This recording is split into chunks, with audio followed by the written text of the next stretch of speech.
European capitals are working on a series of side declarations as they continue to flesh out the terms on how Britain's future partnership with Brussels will be negotiated, including new plans for the deal on fisheries. The Prime Minister has been forced to deny claims she will hand over access to British territorial fishing waters in exchange for a trade deal with Brussels after the publication of the 26-page political declaration setting out the framework for the future relationship between the European Union and the United Kingdom.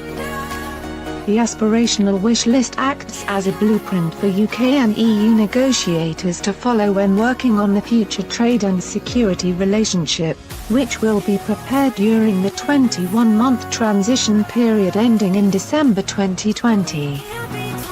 But now concerned EU countries are publishing a one-off political statement, which will add extra assurances over sensitive topics, and will accompany the entire British divorce package.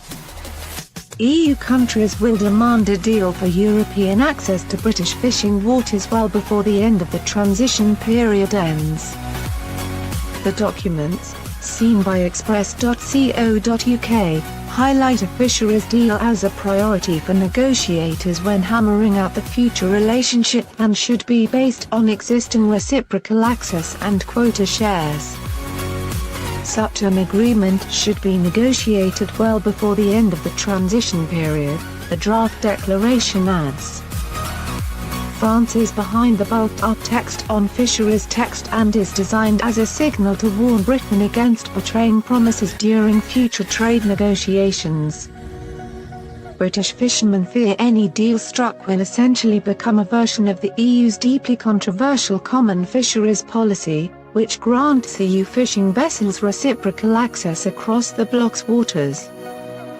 The Conservative Party's 13 Scottish MPs, last week, warned the Prime Minister that any deal that prevents Britain from becoming an independent coastal state would be a betrayal of Scotland.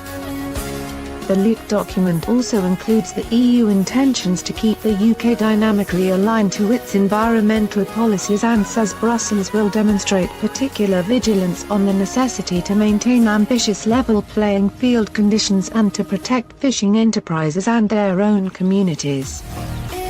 The statement says, as recalled in the withdrawal agreement, a fisheries agreement is a matter of priority and should build on, inter alia, existing reciprocal access and quota shares. Such an agreement will be negotiated before the end of the transition period. When the Union position to be taken in the Joint Committee relates to the extension of the transition period and the review of the Protocol on Ireland, Northern Ireland, the Council will act in accordance with the European guidelines. Any decision on the extension of the transition period will take into account the fulfillment of obligations by the United Kingdom under the agreement, including its protocols. Michael Gove's Department for Environment, Food and Rural Affairs issued a statement warning the language contained in the document has been explicitly rejected and there is no UK commitment to maintaining access on an existing basis. But Brussels negotiators will be tied to the terms set out in the declarations and will restrict any potential extension of the transition period under any British attempts to deviate from them.